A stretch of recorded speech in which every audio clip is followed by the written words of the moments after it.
Paz do Senhor, meus amados. Vamos abrir no Evangelho de Mateus, por favor. Evangelho segundo Mateus, o capítulo de número 5. Meus irmãos, quando nós praticarmos e vivermos e pensarmos conforme as bem-aventuranças, nossa vida será completamente transformada. Que a gente possa viver isso cada dia mais, né? Mateus, capítulo 5, a partir do verso 1, querido. Vendo as multidões, Jesus subiu ao monte e se assentou. Seus discípulos aproximaram-se dele e ele começou a ensiná-los, dizendo: Bem-aventurados os pobres em espírito, pois deles é o reino dos céus. Bem-aventurados os que choram, pois serão consolados. Bem-aventurados os humildes, pois eles receberão a terra por herança. Bem-aventurados os que têm fome e sede de justiça, pois serão satisfeitos. Bem-aventurados os misericordiosos, pois obterão misericórdia. Bem-aventurados os puros de coração, pois verão a Deus. Bem-aventurados os pacificadores, pois serão chamados filhos de Deus. Bem-aventurados os perseguidos por causa da justiça, pois deles é o reino dos céus. Bem-aventurados serão vocês, quando, por minha causa, os insultarem, os perseguirem e levantarem todo tipo de calúnia contra vocês. Alegrem-se e regozijem-se, porque grande é a sua recompensa nos céus, pois da mesma forma perseguiram os profetas que viveram antes de vós. Amém, queridos? Vamos orar? Senhor Jesus, eis aqui a tua igreja, os teus discípulos, da mesma forma que assentaste naquele monte para ensinar o caminho da felicidade, o caminho da bem-aventurança. Ensina aqui a tua igreja, Senhor. Fala a cada coração seja agora enchido pelo conhecimento do Senhor, pela tua palavra. Transforma cada vida aqui, Senhor, e fala com cada um individualmente, tocando em cada coração, em cada alma e produzindo os bons frutos do teu Espírito. É o que te pedimos em nome de Jesus. Amém. Podeis assentar, amados. Queridos, essa é a quinta mensagem que nós fazemos sobre as bem-aventuranças, a quinta mensagem. Estamos na quinta bem-aventurança, né? Bem-aventurados os misericordiosos, pois obterão misericórdia. Essa é a quinta bem-aventurança. Bom, como eu tenho explicado, aqui Jesus nos ensina qual é o modo de vida, qual é a forma de viver que Deus quer que o ser humano aprenda, que Deus quer que o ser humano viva. Ou seja, a palavra bem-aventurada é o quê? São aqueles que são os felizes. Então, felizes são aos olhos de Deus. Quem são as pessoas felizes? Quem são as pessoas que sabem viver a vida? Quem são as pessoas que têm um coração para desfrutar a existência na terra e a existência na glória da melhor forma possível? E o interessante é que Jesus pega tudo que o ser humano aprende, de quem é o ser, quem é o indivíduo feliz, e pega tudo isso que todas as culturas do mundo ensinam. Olha, a pessoa feliz é assim. E Jesus pega e inverte tudo isso e fala que aos olhos de Deus é completamente diferente. Porque o que se aprende na cultura de qualquer país do mundo é: felizes são os ricos, felizes são os que dão gargalhadas, felizes são os poderosos, felizes os que atacam os pecadores, felizes são os guerreiros, os que não têm nenhuma tribulação. Essas pessoas são as pessoas felizes. Mas Jesus vem e quebra essa forma de pensar, que é uma forma de pensar essencialmente egoísta, essencialmente terrena, só fixada aqui na terra, e essencialmente materialista. Agora, os valores do reino de Deus, que eles são completamente diferentes. Jesus diz: bem-aventurados, felizes são os pobres em espírito. Felizes são os que choram. Felizes são os humildes. Felizes são os que querem justiça. Felizes são os misericordiosos, os puros de coração, os pacificadores e os perseguidos. E o que Jesus quer é que a gente molde a nossa vida de acordo com essas bem-aventuranças. Porque cada bem-aventurança tem, o interessante é, diante de cada bem-aventurança, cada uma tem a sua bênção, a sua recompensa. Então, bem-aventurado os pobres em espírito, aquela pessoa que não é cheia de exigências, aquela pessoa que não é tão mimada que tudo que ela faz é murmurar ou dizer eu quero mais, eu quero mais, eu quero mais, sempre insatisfeita com a vida. Não, Jesus diz, bem-aventurados são os pobres em espírito, aqueles que são gratos, aqueles que louvam a Deus em vez de murmurar, aquela pessoa que, mesmo se tiver numa situação de que não tem tantas riquezas, aquela pessoa está desfrutando a vida, porque a vida é mais do que riquezas. E essas pessoas que são pobres em espírito herdarão o reino dos céus. Porque o dinheiro que corrompe o ser humano, como nós temos visto, o amor ao dinheiro, como a Bíblia diz, é raiz de todos os males, essas pessoas se afastam de Deus e perdem o reino.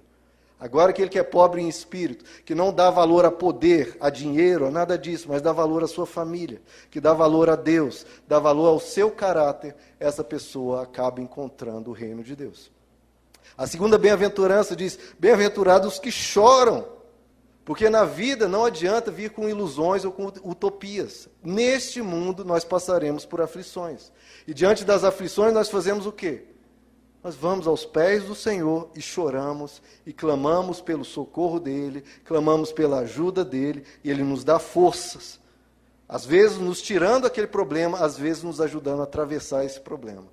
O que importa é, virá momentos de choro, virão. E a promessa é, vocês serão consolados.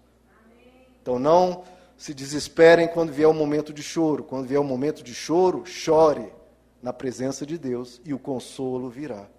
Terceira bem-aventurança diz, bem-aventurados os humildes, porque esses que conquistam a terra, que é diferente do que o mundo ensina, né? O mundo ensina você a ser soberbo, a desprezar as pessoas, a pisar nas pessoas, e Jesus nos ensina, seja humilde, trabalhe, arregaça as mangas, não se ache superior a ninguém, pelo contrário, se esforce mais do que todos, se dedique, tenha alternativas na vida, tenha cuidado com seus planejamentos, seja humilde, não fique pensando, não, eu sou o grande servo de Deus, nenhum mal vai vir sobre mim. Não, aflições virão. Então você é humilde o suficiente para dizer, eu tenho que trabalhar bem, porque senão serei despedido. Eu tenho que administrar bem, senão eu terei prejuízo. Que é uma sabedoria simples. E você tendo essa humildade de trabalhar, de se esforçar, de se dedicar, de estudar, é assim que você conquista a terra de uma maneira segura e de uma maneira sábia. E a quarta bem-aventurança diz, bem-aventurados que têm fome e sede de justiça. Eu expliquei que essa palavra justiça aí é dikaiosinei, que quer dizer aquela pessoa que cresce, que tem virtudes. Não é justiça no sentido da justiça comum, não. É questão de você ser mais justo, de você ser uma pessoa melhor. E que quem tem fome de crescer, tem fome de se tornar uma pessoa melhor a cada dia, essa pessoa vai ser abençoada por Deus e será farto desse desejo dela, porque ela quer crescer. E isso se alinha com a vontade de Deus, que a vontade de Deus é o quê? É a nossa santificação, que nas palavras comuns nossas é que Deus quer que nós cresçamos, que nós nos tornamos pessoas melhores. E quando se alinha a vontade de Deus com a sua vontade, e você tem fome e sede disso, você vai crescer e vai se tornar uma pessoa melhor. Fome e sede de justiça. E aí a gente chega então na quinta bem-aventurança. Bem-aventurados os misericordiosos, porque eles alcançarão misericórdia. Então, para Jesus, queridos, para uma pessoa ter uma vida bem-sucedida, uma vida feliz, essa pessoa tem que ser misericordiosa. Jesus está dizendo, se você não for misericordioso, você terá problema. Se você for misericordioso, você alcançará misericórdia e a sua vida vai estar alinhada com a vontade de Deus para você. Qual que é a vontade de Deus para a sua vida? Seja misericordioso. E isso é um problema, queridos. Geralmente, quando uma pessoa vem para uma religião, seja qual for, a pessoa melhora em diversos aspectos, porque todas as religiões do mundo acabam ensinando alguns princípios éticos. Algumas, claro, que vacilam um pouco. Mas as pessoas geralmente melhoram em muitos aspectos, mas tem um aspecto que geralmente, universalmente, em qualquer religião que a pessoa entra, ela piora, que é a questão da misericórdia. A pessoa passa a ter mais dificuldade em tolerar o outro, em olhar para o outro com compaixão, em ter misericórdia, em perdoar. A religião, a religiosidade em geral, destrói a misericórdia. Isso é muito perigoso. Olha um exemplo disso. Em Lucas 7, Jesus está conversando, ele é convidado por um fariseu, ele vai na casa desse fariseu e começa a conversar. Então é uma pessoa aberta, uma pessoa que está querendo ouvir Jesus, porque para receber Jesus em sua casa era algo um pouco visto com maus olhos pela liderança judaica. Mas aquele fariseu quis receber Jesus, quis ouvir o que Jesus tinha para ensinar. Só que ocorre um problema, que na verdade acabou sendo a principal oportunidade que aquele fariseu teve de aprender. Chegou naquela casa, quando Jesus conversava com o fariseu, uma mulher invade a casa desse fariseu, uma mulher que o texto não traz detalhes, mas diz que era uma mulher pecadora, que tinha uma má fama na cidade, não se diz o porquê, mas tinha uma péssima fama, todo mundo olhava para ela e já veio, lá vem aquela pecadora, já tinha essa estigma na mulher. E aquela mulher chega e começa a beijar os pés de Jesus, e chorar aos pés de Jesus, e as lágrimas molham os pés de Jesus, todo enlameado, as pessoas andavam em terra, em chão de terra, né? E a mulher começa a lavar os pés de Jesus com as lágrimas, e a enxugar os pés de Jesus com seus cabelos. Olha a cena de quebrantamento, queridos. Olha a cena da mulher arrependida. E o que o fariseu conclui de tudo isso? Uma pessoa que lia as Escrituras, que buscava a Deus, que queria Deus, que falava sobre Deus e falava sobre as Escrituras. O que ele concluiu dessa cena toda? Ele concluiu assim: essa é uma mulher pecadora, ponto. E Jesus é um falso profeta. Por quê? Porque ele está vendo uma mulher pecadora passando, encostando nele e ele não faz nada. Então ele é um falso profeta, porque se ele fosse um verdadeiro profeta, ele identificaria que essa mulher é uma pecadora e expulsaria essa mulher da minha casa. Porque o que ela está fazendo dentro da minha casa? De um santo, de um servo de Deus. O que as pessoas vão dizer com essa mulher aqui? Se ele fosse um profeta verdadeiro, expulsaria ela daqui imediatamente. Então, ele não passa de um falso profeta. Mas o que Jesus diz? Olha, você me recebeu de uma forma, não me abraçou, não me deu um beijo, não me deu oportunidade de lavar os meus pés. E essa mulher está lavando os meus pés com as suas lágrimas e enxugando com os seus cabelos. E Jesus vira para aquela mulher, quebrantada e chorando, e diz: mulher, os teus pecados estão perdoados. E aí ele diz para ela: a sua fé te salvou, vá em paz. Esse é o Deus que nós servimos, queridos. O Deus que vira para o quebrantado e diz: você está perdoado. Os teus pecados não me lembro mais. A sua fé te salvou. Vá em paz. O nosso Deus vem trazer paz àqueles que se quebrantam. Aí você pode pensar: tudo bem, mas essa mulher estava quebrantada. E aí a pessoa que não está quebrantada? Primeiro, você não sabe, né, queridos? Aqui foi uma cena explícita.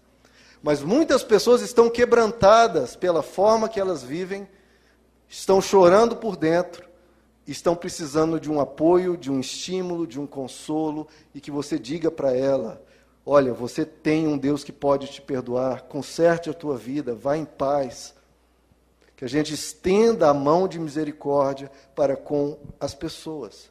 Você tem que decidir, queridos, na sua caminhada de vida, se você quer ser semelhante a Jesus ou semelhante aos fariseus. Porque a distinção é muito clara. E a religiosidade muitas vezes nos faz nos sentir superiores e a começar a condenar as pessoas. E Jesus, que tinha autoridade para fazer isso, ele não o fazia. Pelo contrário, ele usava a autoridade dele para perdoar pecados. Você vai ser um fariseu ou você vai ser como Jesus? O significado da palavra misericórdia, a palavra misericórdia vem do latim miseratio e cordis. Miseratio, compaixão, cordis, coração. Então, aquela pessoa que tem um coração cheio de compaixão, um coração compadecido, que olha para a dor da pessoa, olha para o que aquela pessoa está fazendo contra ela mesma, e você procura ajudá-la. Você busca aconselhar aquela pessoa, busca ser um apoio para que aquela pessoa mude de vida. E aí, queridos, por que há essa dificuldade? Porque há um conflito entre a misericórdia e a justiça. Porque você vê uma pessoa em determinado pecado e você pensa: ora, essa pessoa merece ser punida, merece o escárnio, merece sofrer. Ora, mas a misericórdia, qual que é o conceito de misericórdia? É você não dar a uma pessoa aquilo que ela merece. Misericórdia, não dar a uma pessoa o que ela merece. Vamos repetir isso comigo, queridos, para guardar? Misericórdia, não dar a uma pessoa aquilo que ela merece. Vamos de novo? O ensaio foi horrível. Misericórdia é não dar a uma pessoa o que ela merece. Misericórdia é não dar a uma pessoa o que ela merece. Isso é ótimo, né, queridos? Porque nós carecemos de misericórdia, a outra pessoa carece de misericórdia. Se as nossas relações forem regidas pela misericórdia, haverá muito mais paz, haverá muito menos contendas, muito menos ofensas uns contra os outros, porque a gente vai tratar cada um pela misericórdia. Então há esse conflito, ora, mas a pessoa merece. Sim, mas o que a Bíblia nos diz? Que a misericórdia deve triunfar sobre o juízo. Não apenas deve, a Bíblia nos diz que a misericórdia triunfa sobre o juízo. Tanto é que a misericórdia na cruz triunfou sobre todo o juízo. Jesus, ele sempre repetia isso, e repetia o tempo todo, porque é difícil entrar na cabeça das pessoas. Eu vim para salvar, eu não vim para destruir. Isso ocorreu quando eles foram pregar numa cidade, e a cidade toda disse para Jesus e para os seus discípulos: saiam daqui, não queremos ouvir. Não deram atenção para Jesus, não deram atenção para os discípulos e os expulsaram. E ao saírem enxotados da cidade, Tiago e João dizem para Jesus: mestre, queres que clamemos a Deus para que fogo desça do céu e queime, destrua toda essa cidade? Imagine, queridos. Você quer que a gente clame a Deus para que Ele pese a sua mão sobre essas pessoas iníquas e elas sejam destruídas? E Jesus diz: de que espírito vocês são? E Jesus te pergunta: de que espírito você é? E ele diz: eu não vim para destruir, eu vim para salvar. E essa deve ser a missão de todo cristão. Não é condenar, não é destruir, é salvar. E se essa pessoa não quiser, é da responsabilidade dela, mas nós sempre estendemos a mão, sempre vamos pregar o perdão e pregar a salvação. A Bíblia nos diz, queridos, que o acusador é o diabo. O diabo é o acusador, é ele que fica lançando em rosto, acusando cada pessoa dos seus males. Agora, Deus, ele é o justificador daqueles que creem. O olhar do Evangelho, queridos, por isso que vem as bem-aventuranças e muda tudo, o olhar. Porque o olhar do mundo é: vamos acusar os pecadores, vamos condená-los, vamos dizer o que eles são, vamos falar tudo na cara deles.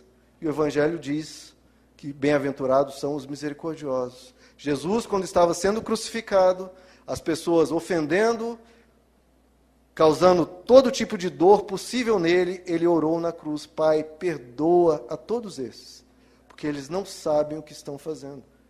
E as pessoas lá fora, queridos, elas não sabem o que estão fazendo contra elas mesmas. Que a gente tem que mostrar o caminho da verdade. Estevão, quando ele pregava o Evangelho para a liderança judaica, eles jogaram ele no chão e começaram a apedrejá-lo. E o que Estevão disse? Qual foi o último pedido que Estevão fez na terra a Deus? Estevão disse: Pai, não lhes imputes esse pecado. E expirou. Essa tem que ser a oração do cristão. Senhor, você viu, o Senhor está vendo o que essa pessoa está fazendo com a sua própria vida. Não coloque nela esse pecado. Salve-a, Senhor. Tenha misericórdia dela. Não lhe imputes esse pecado. Como você reage, queridos, quando uma pessoa te ofende? Veja, Estevão, ele foi apedrejado até a morte por pregar o Evangelho. E como você reage quando é ofendido? Como você reage quando você é humilhado? Como você reage quando alguém te persegue e quer o teu mal? Você devolve na mesma moeda? Ou você tem um espírito, um olhar como o do Evangelho? Senhor, tem misericórdia dessa pessoa. Não conheço a história dela, não conheço como ela acordou hoje, não conheço a situação pela qual ela está passando. Então, Senhor, ajude essa pessoa, transforme essa pessoa, mude a vida dela e que ela tenha um coração melhor. Ou você reagiria como muitos evangélicos reagem, e eu fico horrorizado quando ouço essa frase, porque é uma frase extremamente comum. Deus pese a sua mão sobre essa vida. Deus pese a sua mão sobre essa pessoa. Esse não é o espírito do evangelho, esse é o espírito do acusador. Então não tenha esse tipo de mentalidade, tenha uma mentalidade de misericórdia. Nem com coisas pequenas estamos tendo essa sabedoria de ter misericórdia, queridos. Vamos ser pessoas misericordiosas. De novo, você é um fariseu ou você é um bem-aventurado como Jesus? O interessante é, veja só a vida de Jesus enquanto estava na terra, queridos. Quem foi que Jesus atacou, entre aspas? Quem foi que Jesus mais atacou, entre aspas? Põe entre aspas porque, na verdade, ele estava defendendo as pessoas. Defendendo as pessoas daqueles que não tinham misericórdia, daqueles que esmagavam o fraco, o abatido, aqueles que apontavam o dedo, aqueles que condenavam. Jesus foi e agiu em defesa das pessoas que estavam sendo combatidas, que estavam sendo condenadas. Então, quem foi que Jesus mais bateu de frente, que Jesus mais enfrentou, que Jesus mais confrontou? Foi justamente contra os religiosos, os fariseus, que esmagavam os pecadores em vez de ajudá-los. Meus irmãos, se você trata a vida sem misericórdia, você vai ser inimigo do próximo, você vai ser inimigo de Jesus e vai ser inimigo de você mesmo. Então não é essa a forma de tratar a vida. Você deve agir com misericórdia. Nesse verso que eu citei de Tiago, capítulo 2, verso 13, que diz que a misericórdia triunfa sobre o juízo. A misericórdia triunfa sobre o juízo. Há uma exceção a essa afirmação. A afirmação anterior diz: será exercido juízo sem misericórdia para aqueles que não forem misericordiosos. Será exercido juízo sem misericórdia para aqueles que não forem misericordiosos. Mas a misericórdia triunfa sobre o juízo. Agora, se esse é o comportamento de Jesus com os religiosos, o comportamento de confronto, de combate, de luta, qual é o comportamento de Jesus com os pecadores? Como é o comportamento de Jesus com aqueles mal vistos, com as pessoas, com a escória, entre aspas, da sociedade? Ele era amigo de todos, ele era extremamente bondoso, ele ajudava essas pessoas e era absolutamente manso e tranquilo no trato com essas pessoas. Absolutamente manso e tranquilo tratando essas pessoas. Confrontava-as? Confrontava-as, mas com tranquilidade e com amor. Aí você pensa, não, e ele fazia isso sem ser firme, sem deixar de ser firme, sem deixar de dizer àquelas pessoas as consequências do pecado. Por isso que Jesus sempre dizia, vá, não peques mais, porque senão coisas ruins vão te acontecer, coisas piores podem te acontecer. Mas ele falava num espírito de mansidão. E isso, queridos, não é relativizar o pecado. Não é. Jesus não relativizava o pecado, ele o condenava. Mas o que nós temos que fazer, queridos, é falar contra o mal, não contra a pessoa que está praticando aquele mal. A gente tem que aprender a fazer essa dissociação entre a pessoa e a atitude dela. O pecado você combate, a pessoa você ajuda. Você não é para combater a pessoa, é para você combater essas más atitudes. Combata o pecado e ajude o pecador. Nós temos que enxergar o pecado, queridos, como uma doença. Uma pessoa que está doente, você não quer que ela morra, você quer tirar a doença e aquela pessoa saia em paz, saia sem doença nenhuma. Então, enxergue o pecado de cada pessoa. Aquela pessoa que fala mal de você, aquela pessoa que é má, aquela pessoa que é perversa, aquela pessoa que é corrupta, aquela pessoa que te ofende. Olhe essa pessoa como uma pessoa doente. Assim como você vê uma pessoa com câncer, uma pessoa com uma tuberculose, com uma pneumonia, você ora por ela, ore também quando a pessoa tem uma doença no seu caráter, para que ela seja curada, para que ela repense o seu viver. O objetivo do Evangelho, queridos, é amolecer o nosso coração. Não deixe que essa religiosidade de se achar superior, de sair condenando as pessoas, se isso endureça o seu coração. Não. Deixe que o Evangelho amoleça o seu coração. Então, aprendam isso, essa diferença. O pecado deve ser combatido. A pessoa deve ser ajudada. Console, estimula, fortaleça aquela pessoa, tome ela pelos braços e diz, meu amigo, meu irmão, vamos caminhar junto. Se você tem esse problema, deixa eu estar orando com você. Vamos combater isso juntos, vamos vencer isso juntos. Você tem que tirar a doença do doente, o pecado do pecador. Essa diferença nós precisamos aprender a fazer. Mas, queridos, por mais que isso seja tão óbvio, tão simples, eu temo que quase ninguém aqui entendeu isso. Porque é muito difícil separar isso, queridos. É muito difícil separar isso. E vou citar um exemplo aqui histórico do que aconteceu na igreja cristã lá no início. Porque, geralmente, as pessoas, isso eu vejo para todo lado, as pessoas são bipolares, elas vão para extremos. Elas não buscam um equilíbrio, o Evangelho nos dá um equilíbrio. Ou as pessoas relativizam o pecado, não, está tudo bem, não é assim, não, isso aí não tem problema. Ou então a pessoa vai para o outro oposto. Não, essa pessoa não presta, essa pessoa é um lixo, essa pessoa é do diabo. E não tem um equilíbrio que o Evangelho nos dá. O pecado deve ser combatido, o pecador deve ser ajudado, deve ser salvo, deve ser resgatado. Pessoas vão para extremos. E eu tenho estudado no WhatsApp, nós estamos no capítulo 8, e eu ministrei, ali o início do capítulo 8 nos mostra um trecho onde uma mulher é pega em flagrante adultério. E os líderes judeus trazem aquela mulher, expõem ela a público, e tem aquela multidão olhando a mulher, e eles dizem para Jesus, mestre, essa mulher foi pega em flagrante adultério. A lei nos diz, ela deve ser apedrejada até a morte. O que o Senhor nos diz? E aí Jesus diz, quem estiver sem pecado, que atire a primeira pedra. E aos poucos eles vão se retirando, do mais velho até o mais novo. E aí depois Jesus fica escrevendo no chão, né? Tem essa passagem, eu explorei bem lá no WhatsApp. Aí Jesus pergunta, mulher, onde estão os seus acusadores? Se retiraram. E aí Jesus diz, eu também não a condeno, agora vá e não peques mais. Eu não te condeno. Não te condeno, vá e não peques mais. Essa passagem eu acho maravilhosa, queridos, e deve nortear o nosso comportamento cristão diante das pessoas pecadoras. Agora veja só o que a história nos ensina. Esse texto de João 7,59 a João 8,12, é chamado no latim de pericope adulterae. É uma perícope. Porque esse texto, se você abrir sua Bíblia lá em João, capítulo 8, você vai ver marcado esse texto com asterisco ou então com colchetes. E vai ter um comentário lá embaixo, se a sua Bíblia tiver esse tipo de comentário, vai estar escrito lá embaixo. Esse texto, de João 7,59 a João 8,12, não está contido em muitos manuscritos da Bíblia.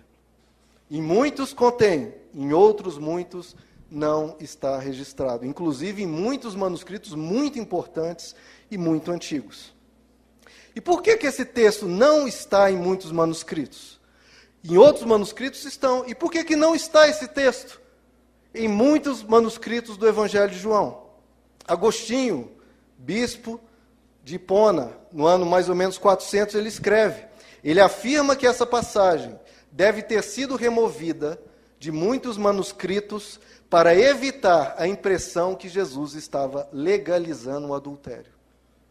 Porque esse perdão de Jesus, queridos, é tão escandaloso, é tão maravilhoso, que até os cristãos primitivos não suportaram isso e retiraram dos seus manuscritos. Ou então muitos pegaram o texto e jogaram para o fim do Evangelho de João. E olha o que Agostinho, bispo de Hipona, que ele explorou bastante esse trecho, o que ele escreve. Estou lendo um trecho do ano 400, escrito pela mão do bispo Agostinho, Santo Agostinho. Certas pessoas de pouca fé, ou mesmo inimigos da verdadeira fé, da fé misericordiosa, da fé verdadeira. Certas pessoas de pouca fé, ou mesmo inimigos da verdadeira fé, provavelmente temendo que as suas esposas se sentissem livres para trair, removeram de seus manuscritos o ato de perdão do nosso Senhor Jesus Cristo para com a adúltera. Como se aquele que disse, não peques mais, estivesse dando permissão para pecar. Ele disse, não peques mais. Essa é a mensagem da igreja, não peques mais. Mas a mensagem da igreja também é, estão perdoados os seus pecados, eu não te condeno, vá em paz e não peques mais. O que a gente quer, queridos, quando uma pessoa é pega em um pecado? Aquela mulher adúltera já havia perdido a família, já havia perdido a honra, já estava destruída por dentro e por fora. O que a gente quer mais? A gente quer esmagar a pessoa o máximo possível. A gente quer esfolar a pessoa viva, porque ela pecou? Não. Nós confrontamos o pecado e ajudamos a pessoa a ser restaurada. O princípio que muitas religiões usam é, diante do pecado, seja agressivo. Diante do pecado, ameace. Diante do pecado, ponha medo, ponha pressão. Porque isso, queridos, é mais fácil do que você ensinar a pessoa as consequências das atitudes, você ensinar a pessoa a ter consciência dos seus atos, a repensar a sua vida, a andar em amor. O que é mais fácil? É mais fácil você ameaçar, é mais fácil você botar medo.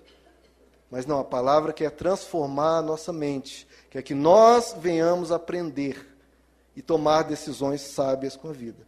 Então, queridos, lute contra o pecado, não contra o pecador. Abra comigo, queridos, em Tiago, capítulo 4, por favor. Tiago, capítulo 4. Eu espero que vocês não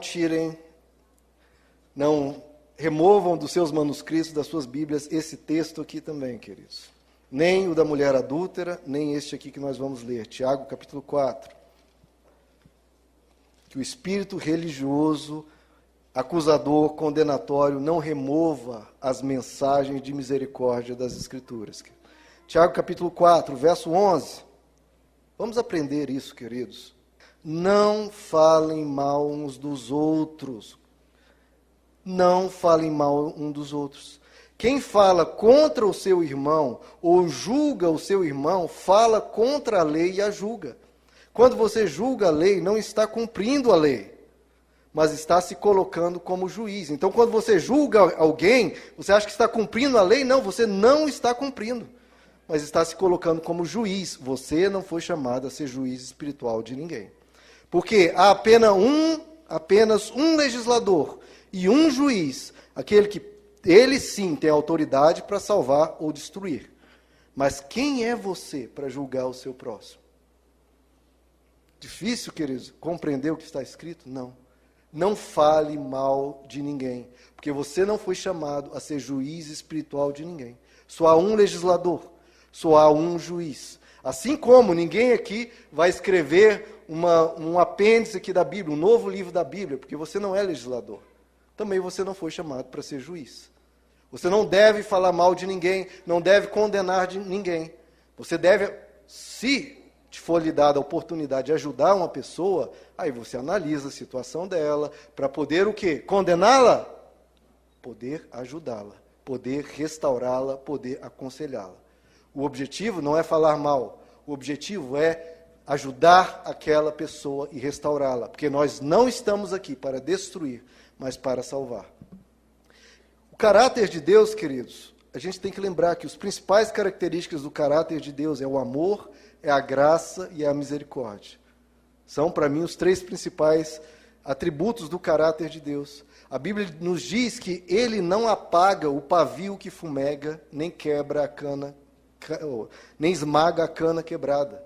Uma pessoa que está em pecado, está sofrendo as consequências das suas próprias escolhas, ela é um pavio que está fumegando, está quase apagando a chama de caráter, a chama de bondade no coração dela. E ela é uma cana quebrada.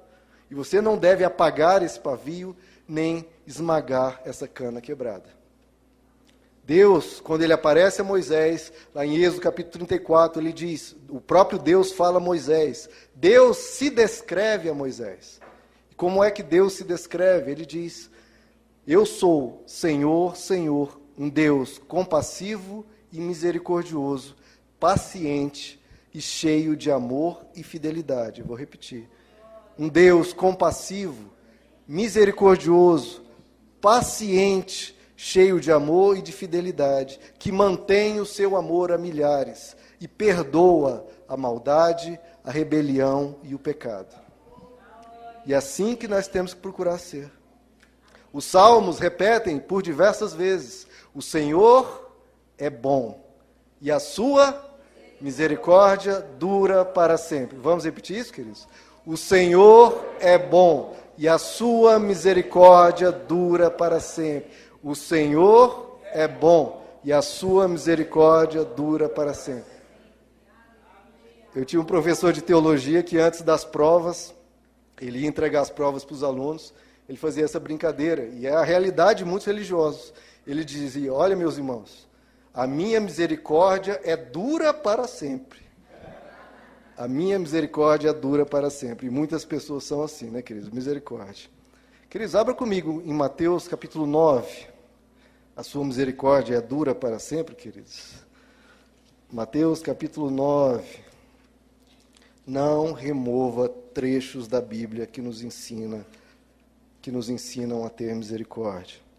Evangelho de Mateus, capítulo 9, verso 10.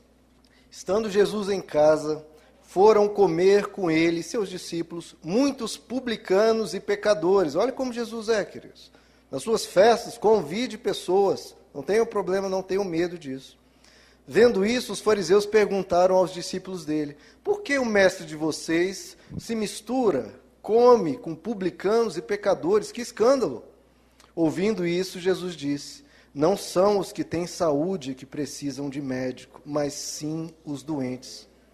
Vão aprender o que significa isso, e aqui ele cita Oséias capítulo 6, verso 6.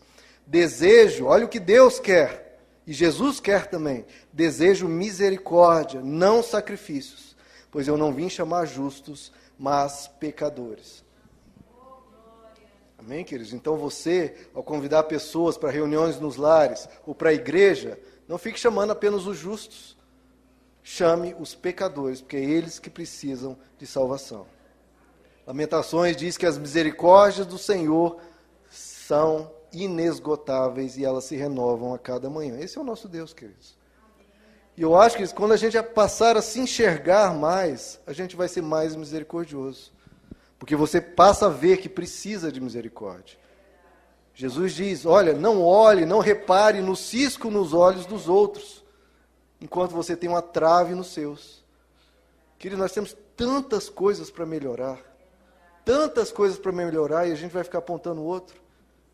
Que a gente ore pelo outro, e se aquele irmão precisar de uma ajuda e pedir uma ajuda, estenda a sua mão de ajuda. Mas vamos orar uns pelos outros. Enquanto isso, vamos fazer como a Bíblia nos ensina: examine-se a si mesmo, a você. Se você for tratar com alguém sobre um pecado, que seja para ajudar e para abençoar. Quando você se reconhece, queridos, um pecador, isso santifica o seu olhar. Porque você passa a olhar as pessoas com mais misericórdia, com mais compreensão. Estenda às pessoas o que você recebeu, porque você recebeu misericórdia de Deus. Então, estenda essa misericórdia a outros. Queridos, então deixa eu tratar aqui rapidinho 3 tipos de pessoas que a gente encontra na vida e como a gente deve tratar elas pelo Evangelho, que é, obviamente, com um olhar de misericórdia. Como você trata pessoas que não conhecem o Evangelho, pessoas pecadoras, que estão perdidas no mundo fora, como você trata elas? Trate elas como Deus as trata. O que Deus nos diz? Ele diz: ainda que as vestes dessas pessoas estejam vermelhas como a escarlata, eu tenho o poder de fazê-las alvas como a neve. Então, se você encontra uma pessoa, por mais que ela tenha um caráter depravado, um caráter ruim, imagine que há a possibilidade dessa pessoa ser resgatada e se tornar uma pessoa cheia do amor de Deus. Olhe para a pessoa com misericórdia. Imagine se você fosse um mendigo e descobriu que no Coco Bambu, o Coco Bambu tem um serviço ali, oferece, né, o restante ali da comida que sobrou da noite e estende aos mendigos, às pessoas da rua. E dá ali também um banheiro para tomarem banho, né, dá algumas roupas, etc. E, porque agora você come camarão, restos do camarão lá com um catupiry e tudo mais, você começa a humilhar o outro mendigo, que está comendo lixo na rua, que está todo sujo, cheirando mal e você vai começar a humilhar essa pessoa? Não, o que você faz? Você chama aquele outro mendigo para vir também, para se alimentar melhor, para tomar o seu banho, em vez de ficar acusando ele de ser sujo, de ficar comendo lixo. E se ele não acreditar em você e não quiser vir, tenha misericórdia dele, queridos. E ore para que ele venha e acredite. Enquanto isso, tenha misericórdia daquela pessoa. Porque ela, queridos, está comendo comida estragada. Aquela pessoa está comendo lixo lá fora. E a gente vai tratar essa pessoa mal. Porque nós estamos lá também. Então que a gente olhe para as pessoas lá fora como mendigos que ainda não encontraram o lugar de se alimentar bem, de se cuidar bem. Ore para que elas venham, pelo amor de Deus, queridos, ore com misericórdia. Elas estão se alimentando mal, e isso adoece o caráter delas, fazem elas ficar cheias de infecções da maldade, e nós temos que olhar com essa pessoa com misericórdia. Não fique pensando, meu Deus, que sujo, que mal, cheiroso. Não, olhe com compaixão. É assim que você deve olhar uma pessoa que está lá fora. E como você trata pessoas de outras religiões? Porque isso é uma coisa horrorosa, né, queridos? As religiões, geralmente, um odeia o outro. Só porque a pessoa é de outra religião, já se olham como inimigas. Já se olham como a escória do mundo, já olham um para o outro como lixo. Só porque é de outra religião, trata ela como inimiga. De novo, como se a pessoa devesse ser combatida, e não é a pessoa, é o ensino torto, é princípios ruins. Eu vejo isso, queridos, como uma mentalidade de time de futebol. Só porque a pessoa é da outra torcida, da torcida adversária, já trata aquela pessoa como inimiga. Os viciados em futebol odeiam a pessoa do outro time, só porque está usando uma outra camiseta, só porque torce por outro time. Não conhece a pessoa, não conhece o caráter dela, não conhece o nome dela, só porque está com uma camisa diferente, já é alvo de ódio, já é tratada como inimiga. E aquela pessoa pode ser uma trabalhadora, um pai e uma mãe de família, pode ser um excelente marido, pode ser um excelente pai, pode ser uma pessoa honesta, e ainda assim a gente olha sem misericórdia nenhuma, tratando como inimigo. Abra comigo, queridos, em Mateus capítulo 5, por favor. Verso 44. Eu lhes digo, amem os seus inimigos. Não há exceção a essa regra, queridos. Não há. Amem os seus inimigos e orem por aqueles que os perseguem, para que vocês venham a ser filhos de seu Pai que está nos céus. Porque Ele, Deus, faz raiar o seu sol sobre maus e bons. Veja, Ele está abençoando a todos. E derrama chuva sobre justos e injustos. Se vocês amarem aqueles que os amam, que recompensa vocês receberão? Até os publicanos fazem assim. E se saudarem, veja só, se vocês saudarem apenas os seus irmãos, apenas as pessoas da sua religião, aquelas pessoas que pensam igual você, Jesus pergunta, o que você está fazendo demais? Até os pagãos fazem assim. Portanto, sejam perfeitos, como é perfeito o vosso Pai Celestial. O que você mostra de diferente? Se você só saúda, se você só trata bem, se você olha só com bons olhos as pessoas que creem o mesmo que você. O que você está fazendo demais? Olhe para as pessoas das outras religiões, vamos estimular todos a fazer boas obras, ajudar uns aos outros. E se tiver uma oportunidade, fale, claro, de Jesus. Mas enquanto talvez não haja essa oportunidade, crie um ambiente de amor, um ambiente de companheirismo, um ambiente de respeito, um ambiente saudável, não de hostilidade. Porque se a pessoa vê que você quer o bem dela, e vê que você está olhando com bons olhos, e vê que ela te escuta, aí abre-se a possibilidade de ela te escutar também. Aí ela pode te escutar também. Então, querido, seja uma pessoa boa, seja uma pessoa amiga para todos. Se a pessoa tiver interesse, fale. Se ela não tiver interesse, respeite. E continue tratando-a bem. Queridos, Deus só pode ser compartilhado num ambiente de amor. Ponto. Deus só pode ser compartilhado num ambiente de amor. Como é que você vai compartilhar Jesus, falar de Jesus, se você despreza outra pessoa e a olha como inimiga, ou como má, ou como uma pessoa toda torta? Não. A proposta do Evangelho, queridos, é vamos ser amigos de todos. Vamos saudar a todos, vamos respeitar a todos. E nesse ambiente de companheirismo, de amizade, um ambiente tranquilo, Aí você fala de Jesus. 1 Pedro capítulo 3, verso 15, o apóstolo nos diz: estejam sempre preparados para responder a qualquer que lhe pedir a razão da esperança que há em vocês. Contudo, façam isso com mansidão e respeito. Se alguém lhe perguntar sobre a sua fé, fale com mansidão e com respeito. E como você trata as pessoas que pecam contra você? Falamos dos pecadores aí fora, das pessoas de outras religiões. E a pessoa que peca contra você, algo individual? Queridos, tenha misericórdia dessa pessoa. Diante da falha de alguém, não conclua essa pessoa, ela é assim. Esse é o perigo. Quando a pessoa faz algo contra nós, a gente conclui, essa pessoa é assim. Em vez de pensar, essa pessoa está assim, por causa de alguma situação, ou de algum problema financeiro, um problema no casamento, ou de alguma doença, ou um passado horrível, traumas que ela teve. Não, essa pessoa pode simplesmente estar assim. Se você diz essa pessoa é assim, você já se tornou um super julgador e já deu uma sentença sobre essa pessoa. E você não é chamado para ser juiz. Pelo contrário, agora se você pensa, essa pessoa está assim, aí você pode ser útil para Deus em ajudar essa pessoa e pode ser útil para aquela pessoa também. Queridos, se nós formos concluir quem cada pessoa é, baseado em suas falhas eventuais, estamos perdidos. Queridos. Todos nós aqui vamos começar a olhar um para o outro e atribuir, cada um, essa pessoa é assim, essa pessoa é assado, meu irmão, acabou. Então vamos olhar as pessoas olhando os defeitos e tendo misericórdia, e olhando as qualidades com mais atenção.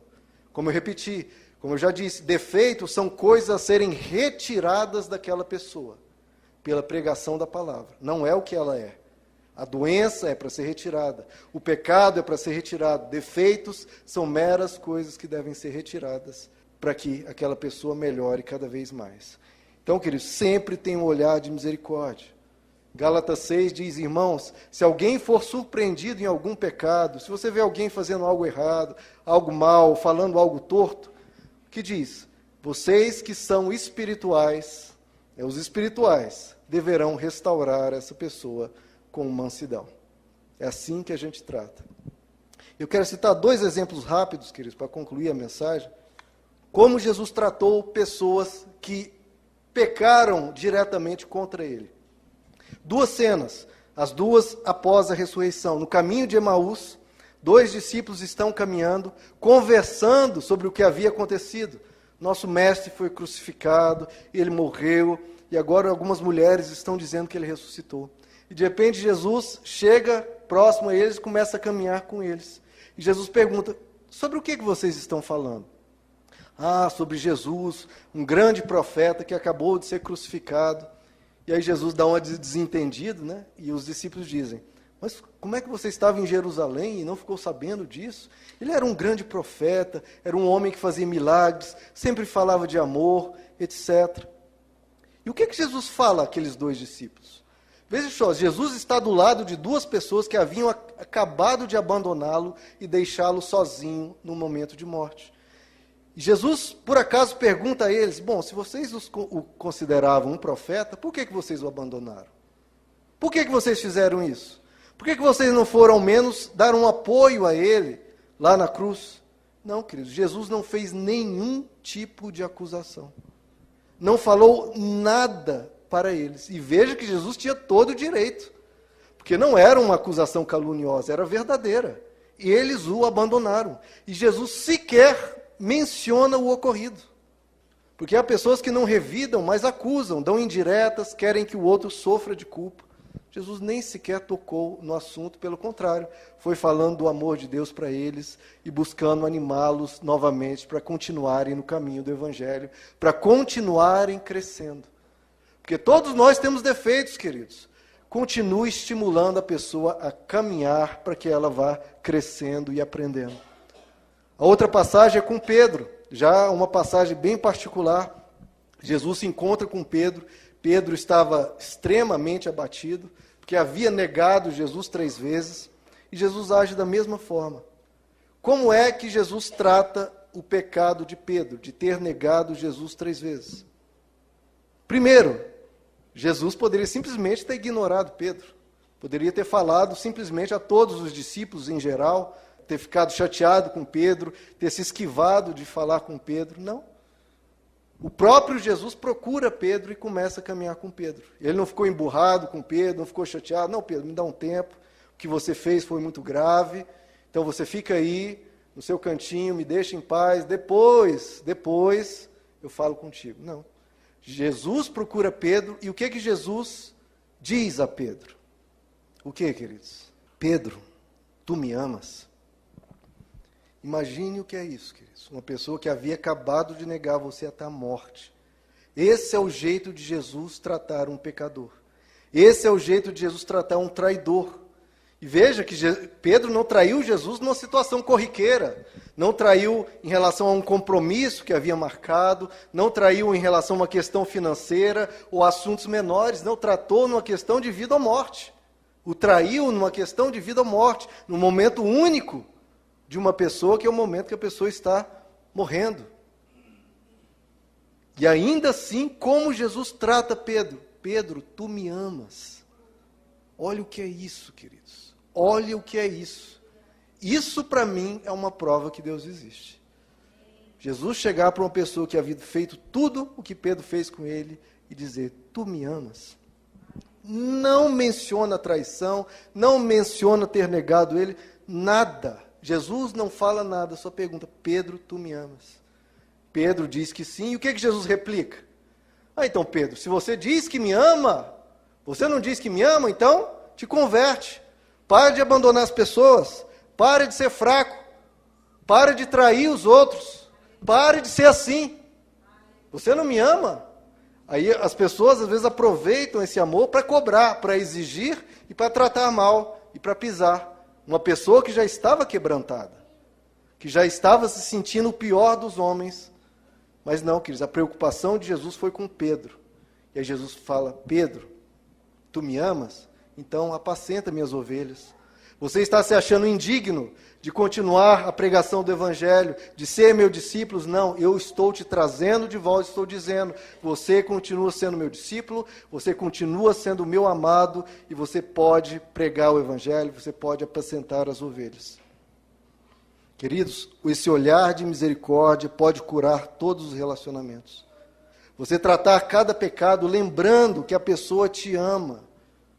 Quando seu cônjuge fizer algo contra você, quando seu pai ou sua mãe fizer algo que te machuca, quando um filho seu fizer algo contra você, pense nisso. Essa pessoa te ama. Se o amor continua, o vínculo continua. E aí perdoar, quando você olha e vê essa pessoa me ama, é fácil. Só pense, essa pessoa me ama. E vamos tratar os relacionamentos aí. Se essa pessoa te ama, então perdoe. Queridos, vamos ficar de pé? Abra no Salmo 103, queridos, comigo, por favor. O que Deus te pergunta diante de cada pecado é, você me ama? Você me ama? Salmo 103, verso 8. O Senhor é compassivo e misericordioso, muito paciente e cheio de amor. Não acusa sem cessar, nem fica ressentido para sempre. Não nos trata, vejam só, queridos, Ele não nos trata conforme os nossos pecados. Lembra da definição de misericórdia?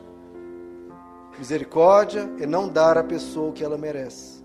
Então, Ele não nos trata conforme os nossos pecados, nem nos retribui conforme as nossas iniquidades. Pois como os céus se elevam acima da terra, assim é grande o seu amor para com os que o temem. Em outras versões, assim é grande a sua misericórdia para com os que o temem. E como o Oriente está longe do Ocidente, olha só, como o Oriente está longe do Ocidente, assim Ele afasta para longe de nós as nossas transgressões. E como um pai tem compaixão dos seus filhos, assim o Senhor tem compaixão dos que o temem. Queridos, esse é o olhar de Deus para conosco, e esse é o olhar que nós temos que ter para com as pessoas. Um olhar de compaixão, um olhar de paciência, um olhar de tolerância. Vamos fazer como Deus, queridos. Vamos afastar os pecados das pessoas, assim como o Oriente dista do Ocidente. Essa é a nossa missão, libertar almas dos pecados, dos defeitos, das fraquezas. Que as pessoas encontrem em nós um ombro amigo para ajudá-las a vencer essas doenças do caráter que todos nós temos. Somos um doente olhando para o outro, e todos nós olhando um para o outro, precisando da ajuda para vencer. Nós temos uma longa caminhada, queridos, até Jesus voltar ou até Ele nos recolher. Que nós sejamos amigos uns dos outros, amigos que estão do lado um do outro para o que vier, que acontecer. Se um de nós fraquejar, queridos, que ele encontre pessoas a ir lá e dar força. Meu irmão, não desiste, não desista, porque Deus não desiste da sua vida. Vamos juntos, vamos voltar para o caminho. Não peques mais, abandona a tua vida de pecado. E quando Ele toma a decisão, você pode dizer: os teus pecados estão perdoados. Caminhe em completa paz. Em completa paz.